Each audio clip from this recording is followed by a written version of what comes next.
18 अक्टूबर 1989 NASA ने Kennedy space centre से Jupiter की ओर अपने सबसे एडवांस स्पेसक्राफ्ट गैलीलियो को भेजा, जिसका मिशन जुपिटर के ऑर्बिट में रहकर जुपिटर और उसके मून्स पर डिटेल्ड स्टडी करना था और उनकी कई क्लोज इमेजेस कैप्चर करना था। जिसके बाद ये स्पेसक्राफ्ट 1995 को जुपिटर के ऑर्बिट में पहुंचता है और करीब 8 साल तक इस गैस जायंट के ऑर्बिट में रहकर इसकी और उसके मून्स की कई डिटेल इमेजेस कैप्चर करता है। अब वैसे नासा ने गैलीलियो के अलावा भी टाइम टू टाइम जुपिटर पर करीब 8 और मिशंस भेजे हैं, लेकिन गैलीलियो स्पेसक्राफ्ट ने जुपिटर और उसके मून यूरोपा की जो डिटेल्ड इमेजेस ली है वो आज भी वैज्ञानिकों के लिए किसी मिस्ट्री से कम नहीं है। दोस्तों, अभी आप जो इमेज देख रहे हैं ना, ये सभी गैलीलियो स्पेसक्राफ्ट ने ही कैप्चर की है, जिनमें आप यूरोपा पर कई red spots, dome like structure और कई हजार किलोमीटर में फैली बड़ी बड़ी लाइंस को देख सकते हैं, जो देखने में ऐसा लगता है मानो यूरोपा पर कोई रिवर नेटवर्क मौजूद हो।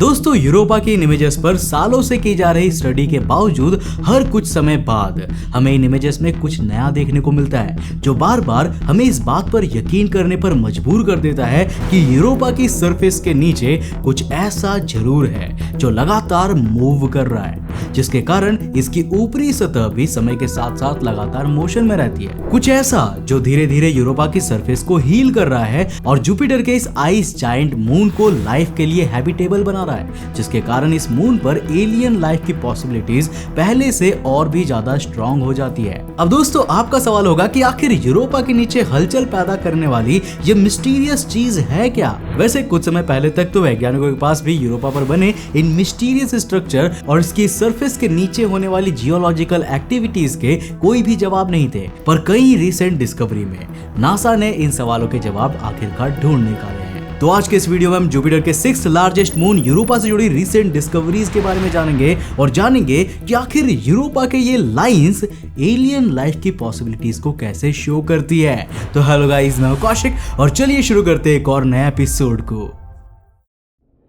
दोस्तों, अभी आप जो तस्वीर देख रहे हैं इसका नाम है रेडामैंथिस लिनेया, जिसे गैलीलियो स्पेसक्राफ्ट ने अपनी 1997 की यूरोपा की क्लोज फ्लाईबाय के दौरान खींचा था। वैसे क्या आपको इस इमेज में कुछ खास नजर आ रहा है? हाँ बिल्कुल, इसमें आप जो यूरोपा की सफेद बर्फ के नीचे में बनी हुई ये बड़ी बड़ी रेडिश लाइंस को देख रहे हैं। इस इमेज की अट्रैक्शन यही है, क्योंकि पूरे यूरोपा पर ऐसी अनगिनत लाइंस मौजूद है जो हजारों किलोमीटर्स में फैली यूरोपा के लगभग हर एक हिस्से में है। इसीलिए वैज्ञानिकों ने इन्हें एक खास नाम लिनेया दिया है। अब इसके बाद बारी आती है हमारी दूसरी इमेज की। इस इमेज का नाम है थ्रेस मैक्यूला, जिसमें आप यूरोपा की चमकती सरफेस के बीचों बीच रेडिश डार्क स्पॉट को देख सकते हैं। अब वैज्ञानिकों की माने तो यूरोपा पर मौजूद ये स्पॉट सबसे बड़ा है, लेकिन इसके अलावा भी यूरोपा की कई दूसरे इमेजेस में हमें इस तरह के रेडिश स्पॉट देखने को मिल जाते हैं। इसके अलावा यूरोपा की कई इमेजेस ऐसी हैं जिसमें हमें कई अजीब डॉम लाइक स्ट्रक्चर देखने को मिलते हैं,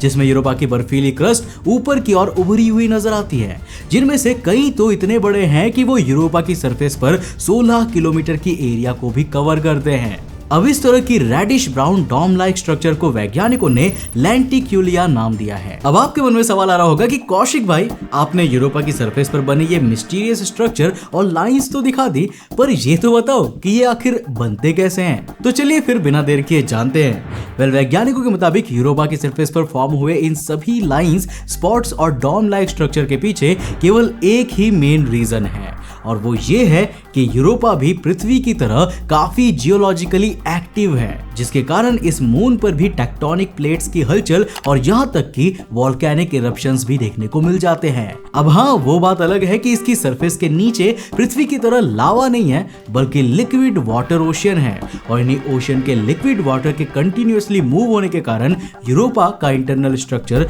काफी एक्टिव रहता है और इसकी सरफेस पर भी इसके इफेक्ट्स देखने को मिल जाते हैं। और हाँ, ये हिडन ओशियन वाटर ही वो मिस्टीरियस चीज है जिसके बारे में इंट्रो में मैं सस्पेंस बनाने की कोशिश कर रहा था। Now it's time to explore the mysterious lines of Europa. But दोस्तों, यहाँ इंटरेस्टिंग बात यह है कि यूरोपा पर मौजूद इन रेड लाइंस यानी लिनिया की फॉर्मेशन का एक्चुअल रीजन यूरोपा तो है ही नहीं, बल्कि इसका मेन रीजन इस मून का गैस जायंट प्लैनेट जुपिटर है, जिसकी ग्रेविटी में ये मून टाइडली लॉक्ड होकर उसे ऑर्बिट कर रहा है। अब यहाँ ध्यान देने वाली बात यह है कि जैसा मैंने थोड़ी देर पहले ही बताया था कि भले ही इस मून की ऊपरी सतह पूरी तरह से बर्फ से ढकी होने के कारण हमें सॉलिड दिखाई देती है, पर इसकी सतह के अंदर लिक्विड ओशन मौजूद है। इसीलिए जब इन पर जुपिटर की स्ट्रॉन्ग ग्रेविटी का इफेक्ट पड़ता है तो यूरोपा के इंडियन ओशन में भी कई बड़ी बड़ी टाइड्स यानी कि लहरें पैदा होती है। अब ये बिल्कुल उसी तरह का इफेक्ट है जैसे अर्थ पर मून और सन की ग्रेविटी के कारण हमारी पृथ्वी के समुद्र में भी बड़ी बड़ी टाइड्स देखने को मिलती है। अब बस यूरोपा के इन टाइड्स में फर्क इतना है कि क्योंकि यूरोपा जुपिटर के काफी करीब है, इसीलिए यहाँ पर पैदा होने वाली हिडन ओशन टाइड्स काफी ज्यादा ताकतवर होती है, जिसके कारण उसके ऊपर की सरफेस पर बड़े बड़े क्रैक्स बन जाते हैं। और यही वो क्रैक्स है जिन्हें हम यूरोपा की ये मिस्टीरियस रेड लाइंस यानी कि लिनेया कहते हैं। अब यहाँ पर ध्यान देने वाली बात यह है कि सफेद बर्फ से ढके यूरोपा के इन रेडिस क्रैक्स को ये कलर यूरोपा के क्रस्ट लेयर से ही मिलता है। यानी जब हम यूरोपा के इन रेड लाइंस को देख रहे होते हैं तो एक्चुअली हम यूरोपा की क्रस्ट के रियल कलर को देख रहे होते हैं, जिसे यूरोपा पर जमी मोटी बर्फ की चादर ने ढक रखा है। Now let's discuss Europa's dome like structure and spots. दोस्तों, अभी आप यूरोपा की तस्वीरों में जो डोम लाइक स्ट्रक्चर और धब्बे देख रहे हैं ना, इन दोनों के फॉर्मेशन का कारण केवल एक ही है। इनका निर्माण यूरोपा के इनर कोर से ही पैदा होने वाली हीट के कारण होता है, जो इसके कोर से होते हुए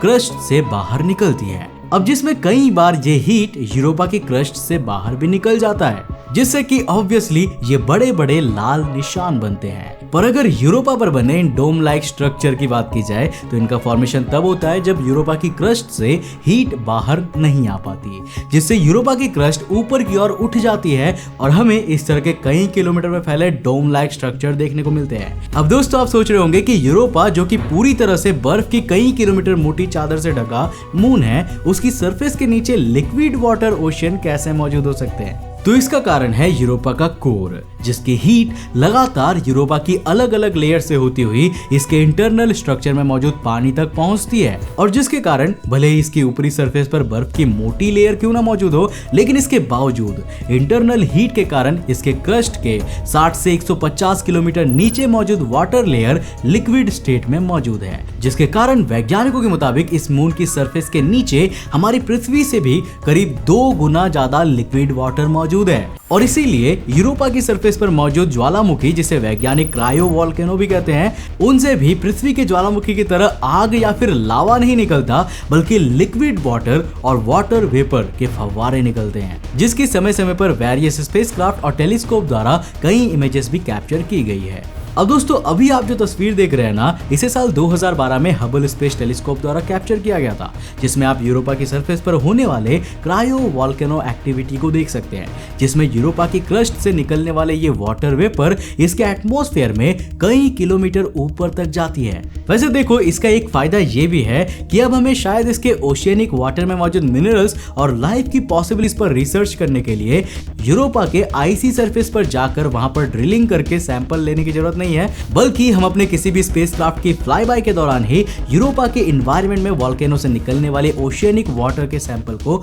कलेक्ट कर सकते हैं। एंड एज वी नो कि वाटर लाइफ के लिए सबसे इंपॉर्टेंट एलिमेंट है, यानी क्या पता यूरोपा की सरफेस के नीचे मौजूद ये लिक्विड वाटर के ओशन भी किसी एलियन एनिमल या फिर एलियन प्लांट का घर हो। और शायद यही कारण है कि नासा जल्द ही साल 2024 में यूरोपा पर अपना स्पेसक्राफ्ट यूरोपा क्लिपर भेजने वाली है, जिसका काम यूरोपा के इंटरनल स्ट्रक्चर और इस पर लाइफ की पॉसिबिलिटीज पर डिटेल्ड स्टडी करना होगा। और जिसको देखकर मुझे लगता है कि शायद वो दिन दूर नहीं है जब हम अंतरिक्ष टीवी के किसी दूसरे एपिसोड में ये डिस्कस कर रहे होंगे कि यूरोपा पर एलियन लाइफ कैसे मिली। वैसे आप इसके बारे में क्या सोचते हो, मुझे नीचे कमेंट करके जरूर बताना। दोस्तों, वीडियो पसंद आए तो लाइक कर देना। मैं मिलता हूँ एक और नए एपिसोड के साथ, तब तक के लिए बाय, जय हिंद।